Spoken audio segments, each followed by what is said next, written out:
Hello friends, तो आज की वीडियो में हम डिस्कस करने वाले हैं इंस्ट्रूमेंटेशन इंटरव्यू क्वेश्चंस। तो आज की वीडियो में हम काफ़ी क्वेश्चंस वो लेने वाले हैं जो आप लोगों ने कमेंट बॉक्स में पूछे हैं। तो चलिए शुरू करते हैं। आज की वीडियो का पहला क्वेश्चन लेते हैं, can we use control valve without a positioner. तो ये बहुत इंपॉर्टेंट क्वेश्चन होता है, क्या हम एक कंट्रोल वाल्व को, न्यूमेटिक कंट्रोल वाल्व को पोजिशनर के बिना यूज कर सकते हैं। तो फ्रेंड्स, ये वीडियो काफ़ी हेल्पफुल आपके लिए होने वाली है, वीडियो को बिल्कुल भी स्किप ना करें। चलिए इसका आंसर देखते हैं।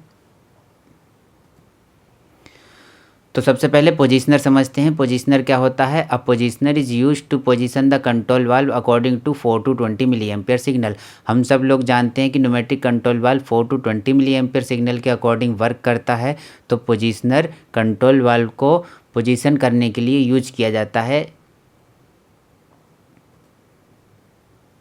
The purpose of the positioner is to control the control valve stroke so as to keep the control valve in the desired position। जो पोजिशनर होता है उसका पर्पस कंट्रोल वाल्व के स्ट्रोक को कंट्रोल करना होता है, जिससे कि कंट्रोल वाल्व को एक डिजायर्ड पोजीशन में रखा जा सके। The positioner receives signal from controller and sends this signal to the control valve. Positioner controller से सिग्नल रिसीव करता है एंड कंट्रोल वाल्व को सेंड कर देता है उस सिग्नल को। तो यहाँ से आप देख सकते हैं, देखिए एक कंट्रोलर यूज किया गया है। ये पीआईडी कंट्रोलर हमने शो किया है यहाँ पर। हम पीएलसी डीसीएस कंट्रोलर का भी यूज कर सकते हैं। पीआईडी कंट्रोलर से सिग्नल पोजिशनर को भेजा जाता है एंड देन पोजिशनर का सिग्नल कंट्रोल वाल्व को कंट्रोल करने के लिए दिया जाता है। तो जो पोजिशनर होता है वो कंट्रोल वाल्व के स्ट्रोक को कंट्रोल करने के लिए यूज किया जाता है, जिससे कि कंट्रोल वाल्व को सिग्नल के अकॉर्डिंग उस पोजीशन पर प्लेस किया जा सके। जैसे कि अगर 50% ओपनिंग के लिए सिग्नल गया तो कंट्रोल वाल्व 50% ओपन हो, 75% ओपनिंग के लिए सिग्नल गया तो कंट्रोल वाल्व 75% ओपन हो, और अगर 100% ओपन करने के लिए सिग्नल दिया जा रहा है तो कंट्रोल वाल्व 100% ओपन हो। Control valve can not be used without the positioner. Control valve को हम पोजिशनर के बिना नहीं यूज कर सकते हैं। If we don't use the positioner along with the control valve, then the control valve will not operate according to the signal। अब हम पोजिशनर के बिना कंट्रोल वाल्व को नहीं यूज कर सकते। उसका मेन रीज़न ये है कि अगर हम पोजिशनर कंट्रोल वाल्व के साथ नहीं लगाएंगे तो कंट्रोल वाल्व सिग्नल के अकॉर्डिंग ऑपरेट नहीं होगा। दैट मीन्स अगर हम 25% कमांड देंगे तो कंट्रोल वाल्व 25% ओपन नहीं होगा अगर हम पोजिशनर का यूज नहीं कर रहे हैं। तो अगर 100% ओपन करने के लिए कमांड देंगे तो कंट्रोल वाल्व 100% ओपन नहीं होगा अगर हम पोजिशनर का यूज नहीं कर रहे हैं। तो कंट्रोल वाल्व को अगर 4 to 20 मिली एम्पियर सिग्नल के अकॉर्डिंग हमें ऑपरेट कराना है तो पोजिशनर का यूज करना मस्ट हो जाता है। इसलिए अगर आपसे क्वेश्चन पूछा जाता है कि पोजिशनर के बिना कंट्रोल वाल्व को यूज किया जा सकता है कि नहीं किया जा सकता, तो आप उनको आंसर में बताएंगे कि कंट्रोल वाल्व को पोजिशनर के बिना नहीं यूज किया जा सकता। तो फ्रेंड्स, अगर आपको ये वीडियो इन्फॉर्मेटिव लग रही है तो अपने किसी फ्रेंड के साथ ज़रूर शेयर करें, और वीडियो अगर अच्छी लग रही है तो वीडियो को लाइक कर दें, और इसी तरह की इंस्ट्रूमेंटेशन से रिलेटेड और वीडियोस पाने के लिए हमारे चैनल को सब्सक्राइब करें एंड बेल आइकन को प्रेस करके ऑल पर क्लिक कर दें, जिससे कि आने वाली सभी वीडियोज़ का नोटिफिकेशन आपको मिल सके। चलिए नेक्स्ट क्वेश्चन डिस्कस करते हैं। क्वेश्चन नंबर 2 भी कंट्रोल वाल्व से रिलेटेड है। ये भी इंपॉर्टेंट क्वेश्चन है आप लोगों के लिए। How to verify control valve is actual physically closed at 4 milli ampere signal. अब आप ये कैसे वेरीफाई करेंगे कि control valve 4 milli ampere signal पर 100% क्लोज है? तो इसका आंसर देख लेते हैं friends. The pneumatic control valve will operate according to the signal applied.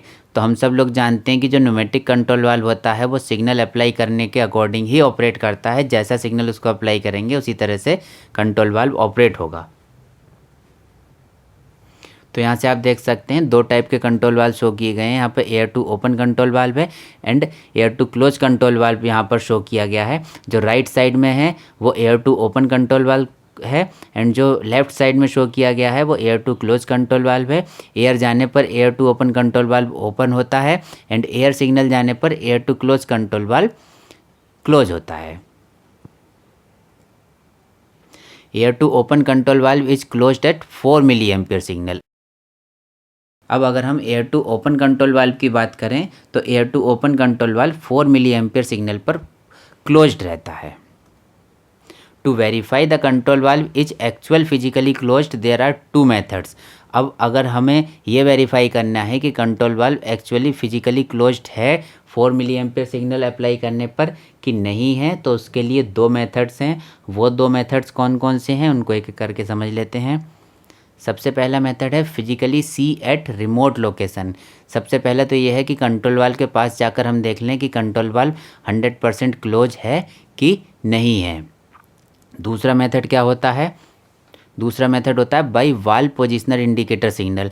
तो कई जगह ऐसा होता है कि कंट्रोल वाल्व के साथ में वाल्व पोजिशनर इंडिकेटर का भी यूज किया जाता है।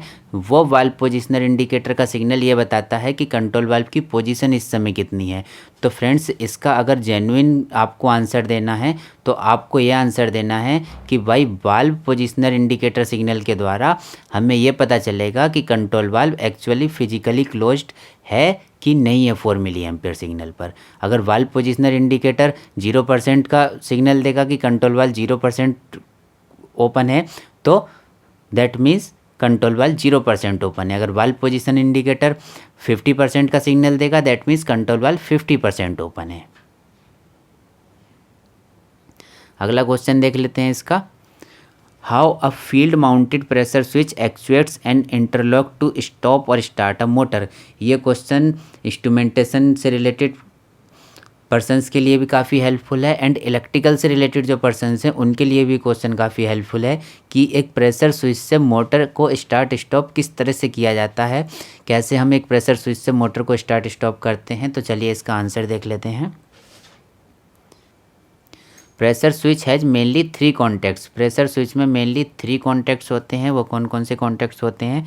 हम सब लोग जानते हैं कि प्रेशर स्विच के 3 कॉन्टैक्ट होते हैं। पहला कॉमन, दूसरा NC that means normally closed end तीसरा होता है NO that means normally open. तो यहाँ से आप कॉमन, एनओ एंड एनसी को समझ सकते हैं। देखिए कॉमन, एनओ एंड एनसी, यहाँ पर जो 1 नंबर है वो कॉमन है, 2 नंबर है वो एनओ है एंड 3 नंबर है वो एनसी है। Pressure switch connections are terminated on contactor of motor. तो जो प्रेशर स्विच के कनेक्शंस हैं उनको मोटर के कॉन्टैक्टर पर टर्मिनेट किया जाता है। These contactors are NO or NC contactors and are use to on or off the motor. अब जो मोटर के साथ कॉन्टैक्टर्स यूज होते हैं वो एनओ एंड एनसी कॉन्टैक्टर्स होते हैं। उन एनओ एंड एनसी कॉन्टैक्टर्स पर प्रेशर स्विच का सिग्नल आता है और उसी सिग्नल के अकॉर्डिंग मोटर को ऑन या ऑफ किया जाता है।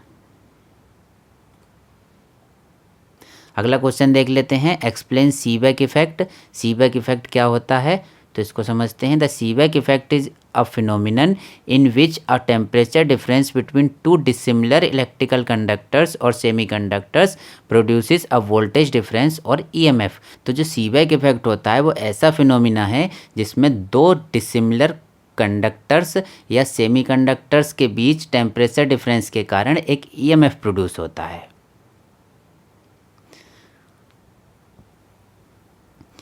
देखिए यहाँ से 2 डिसिमिलर इलेक्ट्रिकल कंडक्टर्स या सेमीकंडक्टर्स को लिया गया है। उनमें टेम्परेचर डिफरेंस यहाँ से आप देख सकते हैं। Hot junction and cold junction जो है ये टेम्परेचर डिफरेंस क्रिएट कर रहे हैं एंड इन टेम्परेचर डिफरेंस के कारण एक EMF प्रोड्यूस हो रहा है जिसको हम मिलीवोल्ट में मेजर कर रहे हैं। यहाँ से आप राइट साइड में देख सकते हैं। देखिए ये जो टेम्परेचर डिफरेंस के कारण EMF प्रोड्यूस हुआ उसको हम मिलीवोल्ट में शो कर रहे हैं।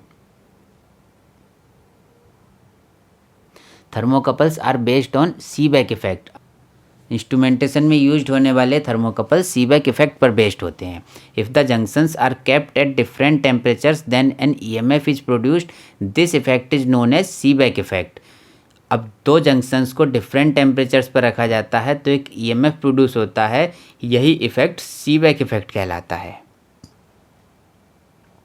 तो यहाँ से आप देख सकते हैं थर्मोकपल अगर हम कहीं यूज करते हैं तो 2 जंक्शंस बनने हैं। एक ये हॉट जंक्शन है जहाँ पर थर्मोकपल को इंसर्ट किया जाता है एंड ये जो दूसरा वाला जंक्शन है इसको कोल्ड जंक्शन की तरह यूज किया जाता है।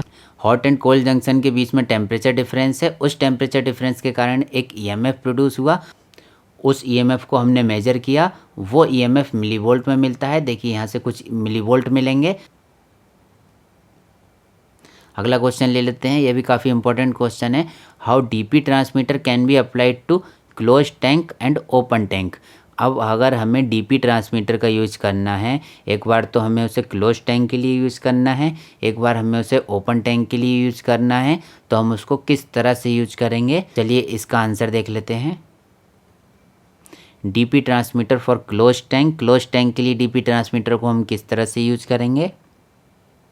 Bottom of the tank is connected to the high pressure side of the transmitter. DP transmitter को अगर हम क्लोज टैंक के लिए यूज करेंगे तो जो टैंक का बॉटम साइड है उसको ट्रांसमीटर के high pressure side, that means HP side connect करेंगे। Top of the tank is connected to the low pressure side of the transmitter, and जो टैंक का टॉप है उसको हम ट्रांसमीटर की लो प्रेशर साइड कनेक्ट करेंगे। यहाँ से डायग्राम में ये लेवल ट्रांसमीटर शो किया गया है। जो डीपी टाइप ट्रांसमीटर है लेवल को मेजर कर रहा है, तो यहाँ से आप देखिए बॉटम वाली साइड ये एचपी साइड से कनेक्ट करेंगे, ये जो टैब है ये हम एचपी साइड में लगाएंगे, एंड ये जो टॉप वाली साइड है उसको हम एलपी साइड में कनेक्ट करेंगे, that means low pressure side connect करेंगे। तो ये तो हो गया क्लोज टैंक के लिए। अब हम ओपन टैंक के लिए किस तरह से यूज करते हैं उसको देख लेते हैं। DP transmitter for open tank, low pressure side is vented to the atmosphere.